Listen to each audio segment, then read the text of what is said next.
আসসালামু আলাইকুম। আজকের শরতের এই সন্ধ্যায়, বৃষ্টি ভেজা সন্ধ্যায় আমাদের এখানে প্রচুর বৃষ্টি হচ্ছে। তো আপনাদের কার এলাকায় বৃষ্টি হচ্ছে কমেন্টে জানাবেন।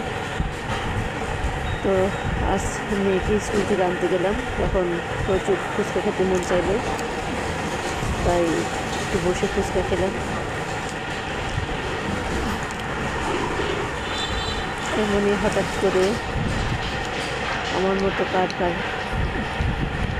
যে এখন বর্তমান সময় কী বলে ক্রেভিং কার কার এভাবে ক্রেভিং হয় ফুচকা খাওয়ার জন্য কমেন্টে জানাবেন। আসলে আমাদের সবারই হঠাৎ হঠাৎ এমন কিছু অনেক কিছু মন চায় করতে, খাইতে। তো যেহেতু আমরা মহিলা মানুষ, আমরা চাইলেই পারি না। আর যারা ওয়ার্কিং উমেন, বাইরে জব করেন, তারা হয়তো পারেন, কিন্তু আমাদের মতো ঘরে থাকা মহিলারা এভাবে পারেন না, সবসময় হাতে টাকাও থাকে না।